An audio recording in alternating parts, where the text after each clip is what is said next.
ជីម៉ូតូដើរលេងតាមភូមិនៅឯប្រទេសឡាវមិនមែនជាលើកទី1សម្រាប់ខ្ញុំទេបងប្អូនប៉ុន្តែអ្វីដែលលើកទី1សម្រាប់ខ្ញុំនៅក្នុងវីដេអូនេះគឺខ្ញុំបានជួបជាមួយនឹងបងប្អូនខ្មែរយើងដែលមានប្រពន្ធនៅឯប្រទេសឡាវហើយគាត់រស់នៅប្រទេសឡាវគឺចូល20ឆ្នាំជាងហើយឃើញពួកខ្ញុំទៅគឺគាត់សប្បាយចិត្តខ្លាំងមែនទែនដោយសារតែបានជួបជាមួយនឹងជនជាតិខ្មែរដូចគ្នាហើយគាត់ខានប្រើប្រាស់ភាសាខ្មែរនឹងចង់ចូល20ឆ្នាំជាងដែរ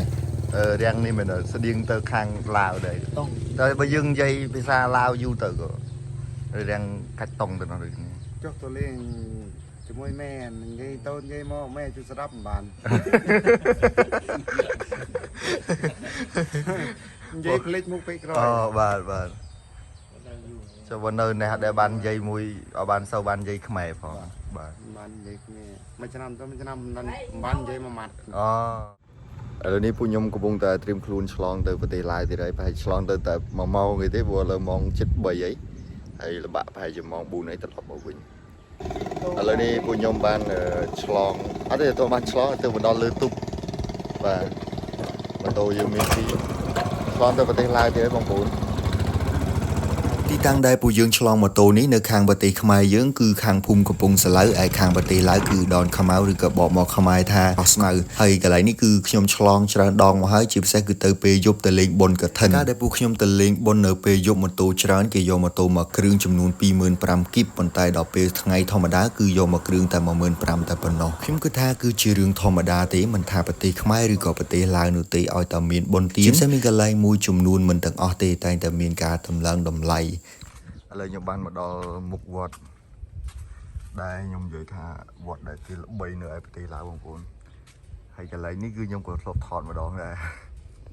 ដោយសារពីថ្ងៃមុនខ្ញុំឃើញមានបងប្អូនយើងសំណូមពរថាជួយបើសិនជាអាចថតពីវត្តអារាមនៅឯប្រទេសឡាវឲ្យបានឃើញផងចឹងថ្ងៃនេះគឺត្រូវម៉ាច់តែម្ដងហើយយើងមិនថតត្រឹមវត្តធម្មតាទេគឺយើងមកថតវត្តដែលគេល្បីខ្លាំងតែម្ដងវត្តនេះគឺធំខ្លាំងមែនទេបងប្អូនហើយដូចខ្ញុំនិយាយកាលពីវីដេអូមុនចឹងគឺវត្តនេះបំបែកទីតាំងបំបែកទៅទីតាំងមួយទៀតដែលគេរៀបចំពិធីបុណ្យកាលពីថ្ងៃមុនណាបងប្អូនខ្ញុំក៏អត់សូវច្បាស់ដែរថាគេបំបែកទៅមិនវិញបរិយាកាសនៅក្នុងវត្តមួយនេះពិតជាស្ងប់ស្ងាត់ល្អខ្លាំងមែនទែនអត់មានសំឡេងចាក់បាសឬក៏សំឡេងចាក់ speaker អីរំខាននោះទេជាស័ក្តិសមជាទីកន្លែងសក្ការៈបូជាសម្រាប់មនុស្សគ្រប់រូបយ៉ាងណាមិញខ្ញុំទៅតែមួយផ្លែតប៉ុន្តែខ្ញុំមានអារម្មណ៍ថាជ្រះថ្លាជាមួយនឹងទីកន្លែងនោះតែម្ដងសម្រាប់វត្តមួយនេះគឺខ្ញុំបានមកចំនួន3ដងទាំងលើកនេះហើយប៉ុន្តែ2ដងលើកមុនគឺមកពេលយប់ទាំងអស់តែលើកទី3នេះខ្ញុំបានមកពេលថ្ងៃគឺបានមើលឃើញសម្រស់ពិតជាស័ក្តិសមជាមួយនឹងវត្តដែលគេល្បីពិតមែនដោយសារខ្ញុំត្រូវបន្តដំណើរទៅមុខទៀតអញ្ចឹងខ្ញុំចូលលេងវត្តបានត្រឹមតែរយៈពេលខ្លីហើយពួកយើងក៏បានបន្តដំណើរទៅមុខទៀតខ្ញុំនេះពិតជាចំមែនប៊ីនឹងភ្លេចប្រាប់បងប្អូនទៅហើយថាខ្ញុំមកជាមួយអ្នកណាថ្ងៃនេះខ្ញុំមកជាមួយនឹងលៀងហើយនឹងវងពីរអ្នកគាត់គឺសិតសឹងតែអ្នកចេះឡាវអត់តែខ្ញុំម្នាក់ឯងទេខាងមុខនេះគឺជាសាលារៀនគឺកម្រិតអនុវិទ្យាល័យបាទ secondary school ឃើញគេដាក់នៅខាងមុខហ្នឹងហើយយើងនឹងជិះចូលទៅមើលបន្តិចអញ្ចឹងស្ថានភាពសាលាល្ងាចថ្ងៃសៅរ៍នេះដូចជាអត់មានសិស្សទេបងប្អូនមិនដឹងថាគេវ៉ាកងហើយនៅទេប៉ុន្តែកាលពីប្រហែលជាងកន្លះខែមុនខ្ញុំទៅដូចជាគេអត់ទាន់វ៉ាកងទេអញ្ចឹងភាគច្រើននៅប្រទេសឡាវពេលដែលប្រជាពលរដ្ឋគេធ្វើស្រែភាគច្រើនគឺគេវ៉ាកងអញ្ចឹងណាតែខ្ញុំដឹងឧទាហរណ៍ពេលស្ទូងអញ្ចឹងគឺគេវ៉ាកងដើម្បីឲ្យសិស្សបានទៅជួយការងារម៉ែឪគេអញ្ចឹងណាហើយពេលច្រូតក៏ដូចគ្នាផងដែរហើយខ្ញុំអត់ច្បាស់ដែរថាពេលហ្នឹងគាត់វ៉ាកងហើយឬក៏យ៉ាងម៉េចមែនទេបងមកហុកទេបងចំតុកនេះមានតែ5អានេះទី12បងទីប្រហែលមកចិត្តតុកមាន5បងប្អូនសិស្សថាពួកយើងខ្វះទៅតាមជនបទនៅនេះក៏ខ្វះមែនទែន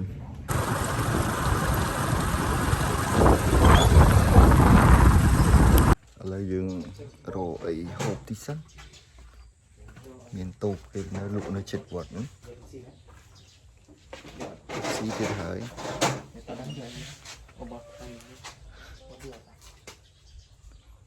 ទៅមានអសរលាវទៅលឿនៗចឹងគេមានលក់បោះមួយចំនួនយ៉ាប់រៀងទៀបតិចបងប្អូនចង់ទើសក្បាលមាននំអត់មានលុយឆ្លងទុកទៅវិញណាមានគេចាប់ទុកនេះកងក៏បាក់ប៉ះតាមនោះទៅប៉ះអត់មែន32000ពងប៉ុន បន្ទាប់ពីហូបអីហើយយើងក៏បានបន្តដំណើរទៅមុខទៀតហើយពិតជា surprise ខ្លាំងមែនទែនដែលខ្ញុំបានជួបជាមួយនឹងបងប្រុសដែលជាជនជាតិខ្មែរតែគាត់យកប្រពន្ធនៅឯប្រទេសឡាវអស់រយៈពេលជាង20ឆ្នាំទៅហើយមកនៅនេះយូរហើយបង ណា មកនៅនេះយូរហើយ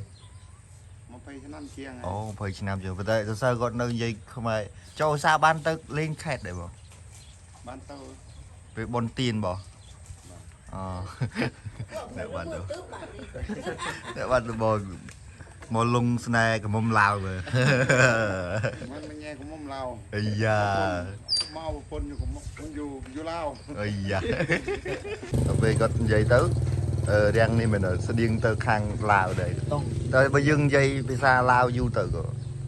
រាំងកាច់តុងទៅនោះដូចនេះ ចុះទៅលេងជាមួយแม่និយាយតូននិយាយមកแม่ជួយស្ដាប់មិនបាន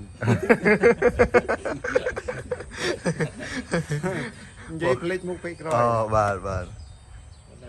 ចុះបើនៅនេះដែលបាននិយាយមួយឲ្យបានសូវបាននិយាយខ្មែរផងបាទ បាននិយាយគ្នាមួយឆ្នាំទៅមួយឆ្នាំមិនបាននិយាយមួយម៉ាត់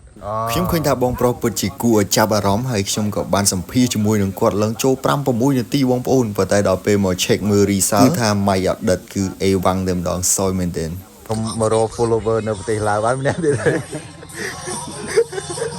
យក Wi-Fi ខ្ញុំហើយ follow គាត់ស្រាប់ទៀតគឺតពីវីដេអូដែលខ្ញុំទៅលេងភូមិណាឌីនឹងទេបាទឥឡូវមកដល់កន្លែងនេះហើយទៅមុខតិចប្រហែលជាដល់ចុងកោះហើយក៏ពួកយើងប្រហែលជាមិនបានទៅមុខទៀតទេយើងមកចាប់ធឹមនេះហើយក៏ត្រឡប់ទៅវិញអញ្ចឹងវីដេអូថ្ងៃនេះប្រហែលមានតែប៉ុណ្្នឹងទេហើយខាងក្រោយខ្ញុំនេះគឺជាស្រីស្អាតគាត់ស្ដាប់បានតែយើងនិយាយអី 2000 គីប 2000 គីបទៅបងអូ Cho mình vô